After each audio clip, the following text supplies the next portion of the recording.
Hello, everyone, and welcome to another episode of the History Society's podcast. 30 years ago today saw the reunification of Europe's most admired and feared nation. After its defeat in World War II, Germany was partitioned by the victorious Allies. The start of the Cold War saw these transformed into an ideological divide between East and West. The Soviet zone went on to constitute the DDR, the German Democratic Republic, and the Allied zone became the Bonn Republic. For the duration of the Cold War, these competing Germanys represented the ideological frontier between the Soviet bloc and the West. Appropriately enough, the nation which was so poignant a reminder of the division of the Cold War also witnessed its end. The fall of the Berlin Wall ended the hard division of East and West, and within a year, East Germany was absorbed within the Bonn Republic. Today, we look not just at the events of the reunification of Germany, but also at the daily life and politics during the time when Germany was divided, and ask the question, what has reunification meant for Germany? Perhaps we'd like to start with the international reaction to German reunification, because inside Germany itself, while hotly debated, the ultimate factor in permitting German reunification seems to be the consent of the Western powers and obviously the Soviet Union in abandoning the DDR. So what's everyone's general take on the international aspect of German reunification? Well, of course, with the Germany becoming a more liberal democracy, a parliamentary democracy, we're going to see a sort of a new capitalist power on the international stage. So obviously there's going to be economic rivalry, and of course there's I remember reading there was a lot of worries in the end of the Thatcher period that there were worries with their domination in Europe, in the European Union. Yeah, fears over, it's interesting you should say that, because Margaret Thatcher specifically seems to be one of the most rabidly anti-German and, well, as part of that anti-German reunification politicians we had in probably Eurosceptical just generally. Yeah, very Eurosceptical. I was reading an article on it earlier, and according to senior diplomats, she had, quote, a small-town hostility to Europeans and a daily express understanding of foreign affairs. I think that's a very unfair sort of claim, though. Well, if we'll move on from that because that's getting a bit political. But anyway, carry on. Sorry. Oh, it's fine. Generally, the article critiques. I'll just disclose the bias. It's Dyson SB, Cognitive Style in Foreign Policy, Margaret Thatcher's Black and White Thinking, for the International's Political Science Review. The general idea behind it seems to be that Margaret Thatcher tended to view the world in terms of goods and evils. And that she seemed to be quite a straight, like, up and down figure, that you'd either be with her or against her. And correct me if I'm wrong, this is just reading, having done the reading earlier. And that because of... Sorry. So do you mean like morally good and evil? Is that what you mean? Or do you mean like if it's not in the interests of Britain, or are we talking on the international scale, or just... I'm talking in terms of foreign policy, so nothing to do with the domestic policy, just the way she viewed international relations. Well, it sort of depends on the circumstance, doesn't it, between goods and bad internationally. Like with democracy and communism, well, Britain's a parliamentary democracy. Of course, she's going to see it as a sort of good versus evil. And obviously, the Cold War was won by the US, capitalism, democracy. So of course, we're going to see this as the good conquering the evil, isn't it? That's the way history works. That's very much the way it was framed. Yes, the Thatcherite perspective, when I say that, the perspective that Thatcher brought it, and it was a perspective of a good chunk of more Eurosceptic-minded people in the Western Europe, was that German reunification would significantly, well, you'd be bringing the two Germanys together, and therefore significantly increasing the power, prestige, population, and industrial output of a single German state, or a unified German country. I understand Austria is also a German state, but it was a view that Germany had some kind of national character about it, and the view was that it was somehow in the nature of Germans to destabilize Central Europe through their significantly their extreme power within that region of Europe. I can actually get you the exact quote. It was said to George Urban. There are things that people of your generation of mine ought never to forget. We've been through the war, and we know perfectly well what the Germans are like and what dictators can do and how national character doesn't change. And in the article I read, it said that this was more an anti-German disposition rather than a policy on Germany. Like Thatcher having her own perception against Germany drove British national policy, because as the article notes that Thatcher did drive British national policy. Unlike prime ministers before her, her absolute conviction made it so that Britain would follow her, the civil service would follow her, and the overall political ethos would follow her rather than the other way around.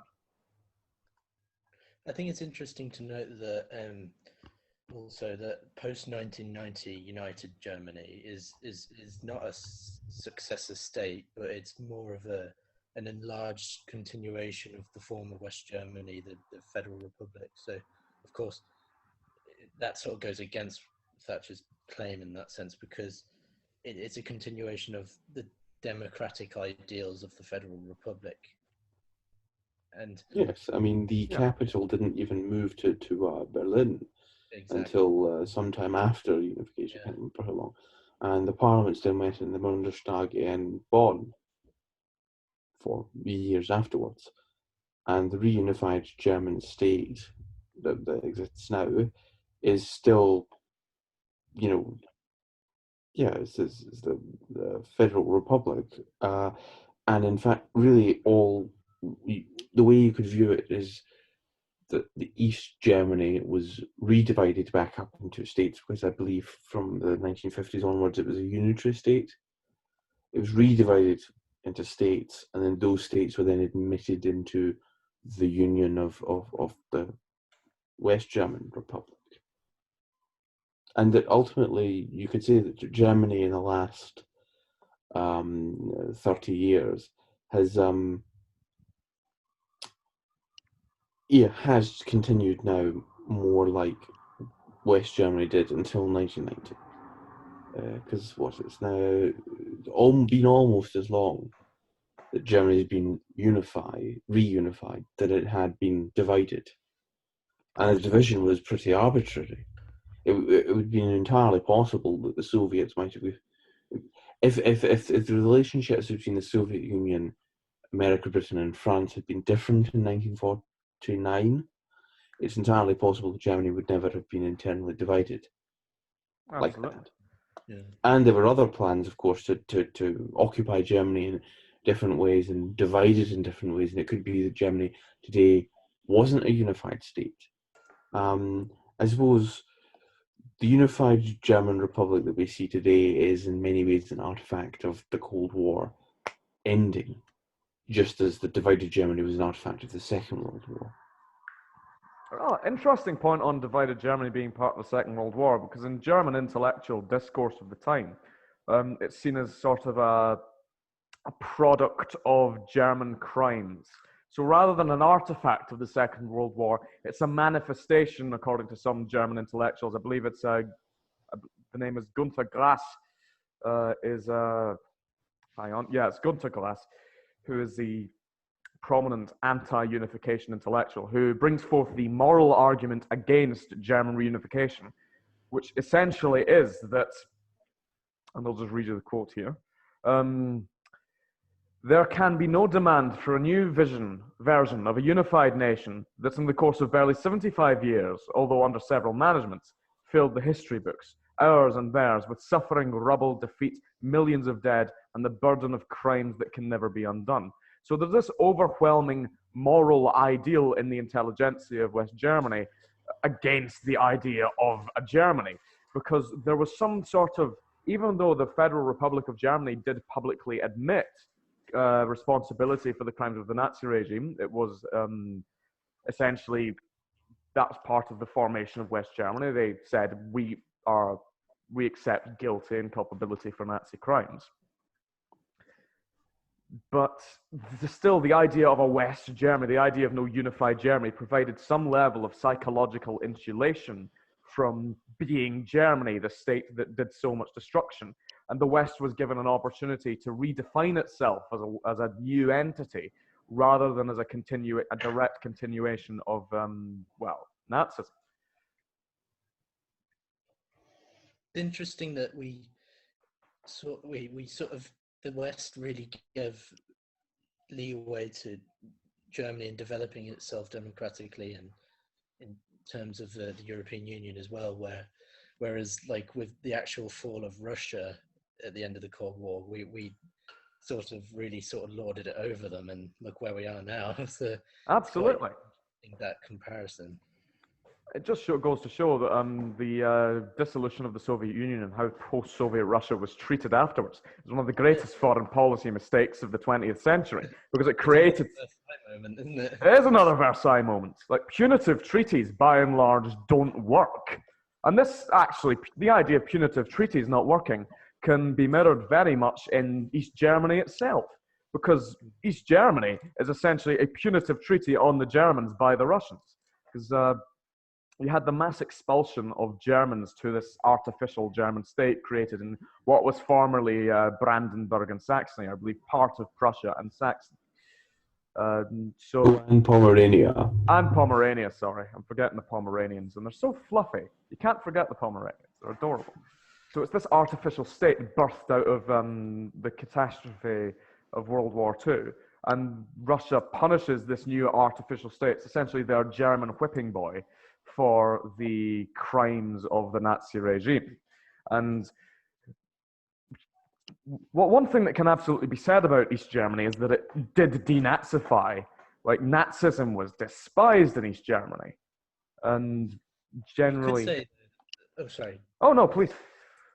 I was literally just going to say, I suppose you could say that ideologically, because it's so Russified, so Sovietized, that they're going to see anything other than communism as a fascist sort of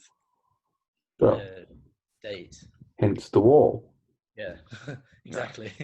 So yeah, so I suppose in that sense, it's more of an ideological extreme to view it the complete other way. That makes sense. Speaking of the Berlin Wall, another important thing I think we should say about German reunification was the actual circumstances of how the wall came down. On the 3rd of November 1989, it was announced by the government of East Germany that the travel restrictions on East Germans going into the West, basically they were going to open the border and anyone could go into West Germany and West Berlin from East Germany through legitimate border crossings without permits from the following day, from the 4th. The wording that was used was sofort, or immediately. Yes, and at the press conference, the person who wrote it, also, so I think I said it was the 3rd of November, it was the 9th of November. And it was to begin on the 10th of November. But people, because at the press conference, the person delivering the news was asked a question by a journalist, when does this come into effect? And he panicked, didn't have it written down when it was coming into effect. He hadn't had time to properly process the information, and so said, immediately. And so, almost immediately, tens of thousands of people left their homes, gathered up some of their belongings, and went straight over to the border crossings. And because no one doubted it, because both of the East German and West German governments were reporting this, they were just waved through, because despite the resolution not coming into effect until I think it was 9 o'clock the following morning, no one was stopping them, and the border guards just stepped back and allowed it to happen. And at that point, German reunification was I would argue, inevitable. It's interesting. Even if the regime had collapsed in East Germany, but they had kept a closed border, or they hadn't allowed free movement of people, I think that the argument to keep Germany separated would have been much greater. Yeah, the night of the 9th of November, I always think is like political satire, because you've got the man at the press conference, Günther Schabowski. The reason why he panicked is because he missed a meeting that morning about what was going to be said in the press conference because he was hungover. So he missed this meeting, and he doesn't have the proper notes in front of him, and he just panics and says, as you said, Callum, immediately, so forth. Which and arguably probably one of the most significant cock-ups in West European history. I was going to say in the last 50 years of history, that is probably one of the most spectacular cock-ups. I mean, that's on par with. I'm trying to think. I can't think of any immediate examples of something so simple going so wrong so quickly for the people who were in charge.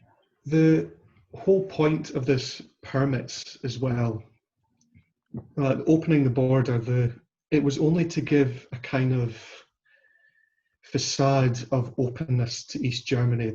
If you applied to go over the border, they were still going to take ages for you to be able to get through the border.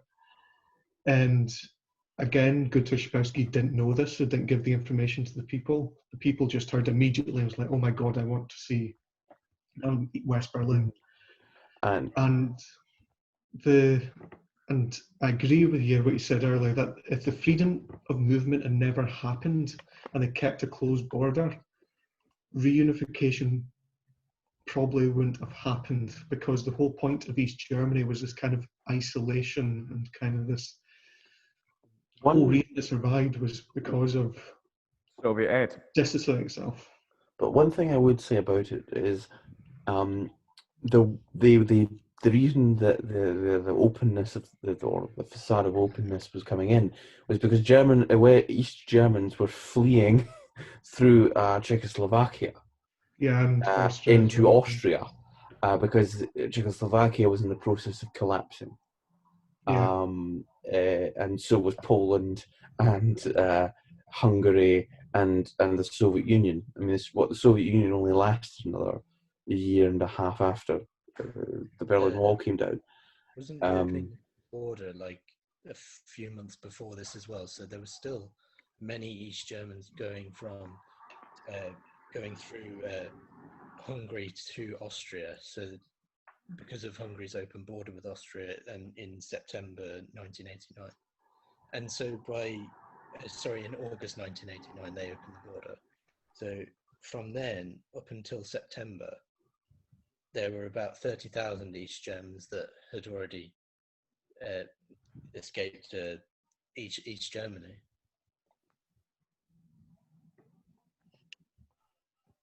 So the ongoing breakdown of the East German state and this facade of openness, is basically accelerated by East Germans leaving anyway. And so the government decides, well, we might as well maintain at least the image of power by de jure allowing people to leave, but not having it practically. But Schabowski bucks it and then just lets them all out. Basically, yeah. And it's the East Germany as well was also going through a political shift as well, because you've near enough got a political coup within the Communist Party in East Germany. You've had Erich Honecker, who was leader of East Germany for decades, and who's forced to step down in favour of a younger man, Egon Krenz. And I think he's still alive, lives in a little village in North Germany. Yes, he's 83 now. yeah, the Communist Party itself, near enough, has a political coup, so it kind of wants to look like it's changing. But yeah, this facade of openness doesn't really help when you've already got thousands upon thousands of East Germans fleeing the country. I think since we're looking at German reunification, another really important part we've not come across yet is the revolutions of 1989 as well as the peaceful revolution. So I think that would be worth talking about. So like in many countries in the Eastern Bloc, there was a lot of civil resistance to communist institutions like the one-party system of the like the SED, of course, in East Germany. But out of all those, Romania was the only one whose citizens overthrew its communist regime violently. Yeah. And also then we later get the peaceful revolution where the SED is dissolved and the GDR's transition into a parliamentary democracy, and then ultimately the reunification. So what do you guys think about that? I mean, yes, I think that something like the unification of Germany can be viewed outside of the revolutionary period from 1989 to 1992. And it was probably, well, it was probably one of the only examples of a state coming together in that process as opposed to falling apart. But I think, yeah, if the borders had been kept closed, I think Germany would still have reunified. It's just that it wouldn't have been as rapid a process. Yeah, certainly. It would have taken a couple of years, maybe 5 or more, for it to slowly collapse. And one can argue that, hypothetically, even if the DDR did stay around for a little bit longer, that might have been ultimately more beneficial for the people of East Germany, because they would have had the time to grow in their own democracy rather than just essentially have a land grab and direct annexation into the BRD, the Bundesrepublik Deutschland. So the German reunification project seems to have been spearheaded by Helmut Kohl to help win a re-election, to have this sort of monument to the CDU, and it becomes a CDU political coup. The fact that they are the party to have reunified Germany and founded the modern Germany. Whereas if the East Germany is still the most deprived region of Germany, perhaps outside of Berlin, and as we were perhaps discussing a wee bit earlier, as they are experiencing the growth of far-right parties, which is very disturbing in a German political context because of this poverty and this lack of development. One thing I would say is that political change in the present is very similar to the waves of similar political development in Poland, Hungary, the former Czechoslovakia, and the other parts of the former Eastern Bloc. Absolutely. Those kind of political organizations emerged as a direct response to the forced, you could argue, adoption of Western political and economic systems. Undeniably. And in the case of Germany, the East Germany's annexation by West Germany. Yeah, and this annexation, rather than it being this sort of hybridizing of East and West, because what people do forget is there were redeemable elements to East Germany, even though they were a drastically authoritarian state. Their social welfare policies, for example, are widely lauded. They implemented everything in such an authoritarian way that it was almost unsalvageable, but there was a fundamental idea of the backwardness of the East, and that has been a constant in European thought since about the 19th century or before. This idea that the East is backward, that the nexus of civilization lies in Western Europe. That automatically makes the discussion of East Germany joining West Germany on equal footing is automatically rendered null by this preconceived cultural notion that the East is going to be the West is going to be inherently superior to the East. So I think that given the time, the DDR should have been given the help to modernize. For example, in one of the articles I was reading, there's a proposition. It's the transcendence of a border, how West German intellectuals debated reunification. Gunter Grass comes up with the idea of a confederal Germany. So keeping East and West Germany independent. Granted, he is an adherent to the moralist argument in that Germany does not deserve to reunify because of the crimes of the 20th century. But this idea of an independent East Germany that's given its own time to adjust to the state of the world and adapt, and funded because under the DDR, East Germany is very underdeveloped. And so if the East was given the time to develop as a democracy, to have received funding on the scale of West Germany during the Marshall Plan to make up for this catastrophic regime that overtook it, it would have been doing very bloody well, and German reunification would not be marred with this sort of power grab of the CDU in the East. Yeah, there's this phenomenon that emerges after German reunification called Ostalgie, or nostalgia for the former East, which its recent studies have shown that actually transcends generations as well. So people that our age who probably didn't live in the former East have nostalgia for it because they grew up with their parents and their grandparents missing it.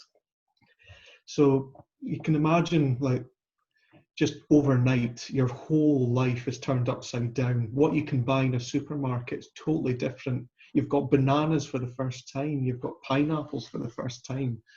You've got a totally different political system, economic system.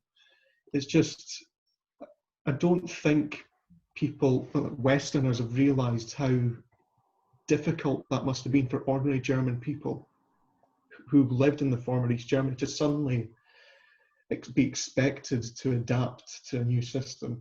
I think there should have been a more gradual process to it, definitely with economic funding as well. Absolutely. And that's perhaps one of the drawbacks of Germany's sort of West German democracy, is that it's for purposes of re-election by Helmut Kohl, they want to annex the DDR. They want to have that as a coup for the party. They're not necessarily thinking about what is best in the interest of the East Germans, even though the East Germany overwhelmingly did want to unify. But the unification wasn't equal. The unification was overwhelmingly in favor of West Germany and West German interests, because West German interests were perceived as German interests, and this East Germany was just seen as an extension of the West, where in actual fact it was its own independent polity with its own independent people who had different cultural perceptions and ideas. Well, that is something that throughout all of human history has, well, quite frankly, been ignored. When states or peoples come together, often, if they are unified under the largest group, the dominant group, whether that's a majority or just a plurality of the people. I can think of loads of examples in history where groups of states have come together and have been dominated by the largest of those groups. The Holy Roman Empire is a good example of that. Unified by Kingdom. The United Kingdom is another example. The Kalmar Union, or in fact, all of the various combinations of Scandinavian states. Yes, they've all had a turn at the top, but always that may be Norway.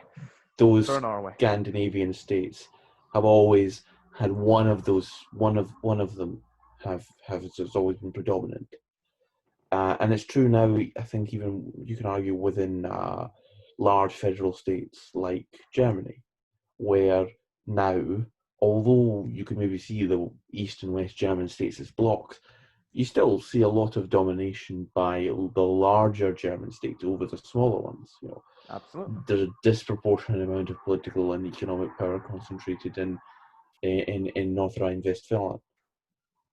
The heart of the former BRD, or West Germany. And you see a lot of anger and resentment in Saxony, which has been underdeveloped and left underdeveloped. Well, similar things also happened during the period in which Ireland was part of the United Kingdom. That a lot of the industrial development in Ireland was concentrated in those parts, settled by Englishmen and Scots. And when Ireland became an independent dominion, those parts that actually did become independent were the least industrially developed, outside of Dublin. And what I'm trying to say is that's something we see throughout history, and that German reunification is no different to many of the unifications of the past, including the original German unification in 1871. Different combination, different states, the same principle. Absolutely. And it's a fascinating argument that Jürgen Habermas, another West German intellectual, believed that the idea of just annexing East Germany again by West Germany without the people of East Germany's consent, because the people of East Germany, let's not forget, the people of West Germany gained their democracy through the goodwill of the West. The people of West Germany were given their freedom by the West through the conquest of Nazi Germany. Whereas in the East, that freedom had to be continually fought for. And so to deny the right of this free people who, although they want to unify with Germany, the time to develop, the time to have East Germany gain parity with the West and gain the same investment, it's a crime, and it's rooted in Western superiority, the idea that the West knows what's best for the rest of the world, regardless of any other consideration, regardless of the native people's consideration. Yes, you could make quite a significant neo-colonialist argument with regards to German unification. Although I think we would all agree that fundamentally Germany seems to be better off as a unified federation. I think you're absolutely right there, Callum. When it comes to Germany as it is now, is the forerunner state of Western Europe, at least in terms of the European Union. Germany has taken precedent over the democracies of Western Europe, specifically within the European Union. And I think I would go further personally and suggest that the mantle of leader of the free world, as an honorific title for the most important domestic political leader in Europe and North America, is the German Chancellor. That if you wanted to look to a single individual as the most politically and diplomatically powerful individual, it is the Chancellor of the reunited Germany. And on that note, to Germany, the new leader of the free Western world, I would like to wish you schönes Tag der deutschen Einheit, and long may Germany continue to lead the world as such a shining example of peace, freedom, and democracy.